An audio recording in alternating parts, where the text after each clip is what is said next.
नमस्कार, आप देख रहे हैं ऊर्जाधानी न्यूज और मैं हूं आपके साथ अनुष्का।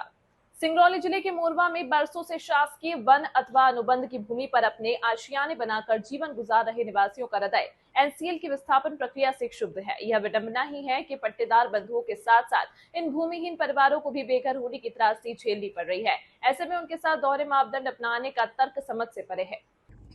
इन सीमांतवासियों की वेदना अब एक हुंकार का रूप ले रही है। अपनी न्यायोचित मांगों को पुरजोर तरीके से उठाने के लिए सिंगरौली के ये नागरिक 18 मई 2025 की संध्या 4 बजे बस स्टैंड मोरवा में एक विशाल चेतावनी सभा आयोजित करने जा रहे हैं। आदरणीय पूर्व विधायक रामलल्लू वैश्य के नेतृत्व में होने वाली यह सभा उनकी आवाज को बुलंद करेगी और भविष्य के आंदोलन की दिशा तय करेगी। इन परिवारों की मांगे अत्यंत न्यायसंगत और मानवीय हैं। वे चाहते हैं कि उन्हें भी विस्थापित मानते हुए पट्टेदारों के समान सभी लाभ प्रदान किए जाएं। शासकीय वन और अनुबंधित भूमि पर बने उनके घरों के लिए 15 लाख की सम्मानजनक राशि की मांग की है, जो उनकी बरसों की गृहस्थी का उचित मूल्य है। प्रत्येक परिवार के पात्र सदस्यों के लिए 15-15 लाख की आर्थिक सहायता इसलिए आवश्यक है ताकि वे एक नया भविष्य सुरक्षित कर सकें। इनके आवासों के संपूर्ण क्षेत्रफल का उचित सोलेशियम उनकी भावनात्मक और भौतिक क्षति की भरपाई कर सके। वर्तमान विस्थापन भत्ता 5 लाख से बढ़ाकर 10 लाख रुपए की मांग इसलिए उठ रही है ताकि वे नए स्थान पर अपना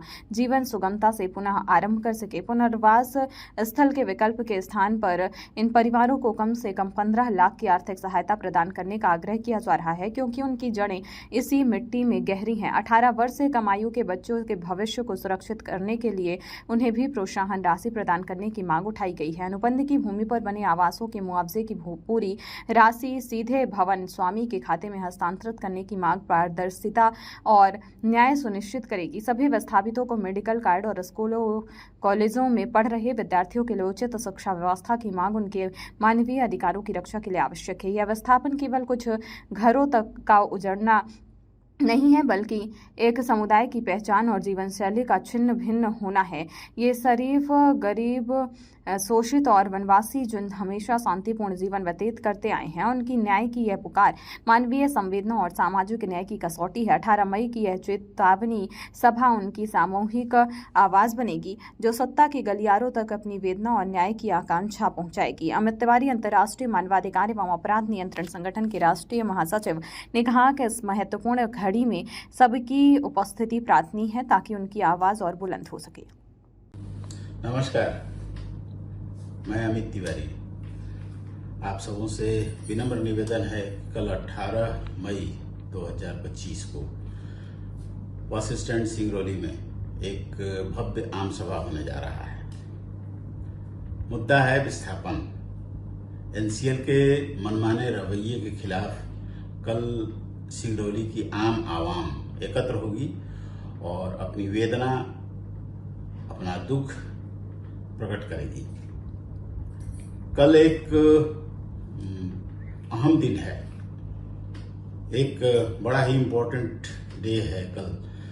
तो सबसे मेरी गुजारिश है कि कल आइए और एनसीएल का जो अनप्लान्ड, अनऑर्गेनाइज्ड विस्थापन हो रहा है, लोग बोलते हैं कि ये भारत का सबसे बड़ा विस्थापन है और इतने बड़े विस्थापन के लिए न कोई उनके पास योजना है, न कोई नीति है, न उनकी नीयत स्पष्ट है।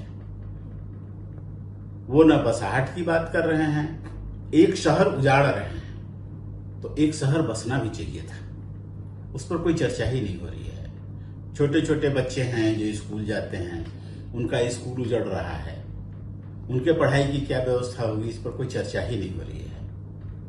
जो विस्थापित होंगे उनको स्वास्थ्य लाभ के लिए मेडिकल कार्ड इश्यू होगा, नहीं होगा, इस विषय पर कोई चर्चा नहीं हो रही है। सरकारी भूमि, वन भूमि वालों का शोषण हो रहा है। शोषित, वंचित, गरीब लोग, उनके साथ अन्याय हो रहा है। इन अन्याय के खिलाफ, इन सारी बातों को लेकर एक बड़े आम सभा का आयोजन पूर्व विधायक परम आदरणीय श्री रामलल्लू जी वैश्य के नेतृत्व में कल होने जा रहा है। आप सबों से गुजारिश है, मेरा विनम्र निवेदन है कि अधिक से अधिक संख्या में आएं और इस आम सभा को सफल बनाएं। धन्यवाद। खबरों में फिलहाल इतना ही। बने रहें ऊर्जाधानी न्यूज के साथ।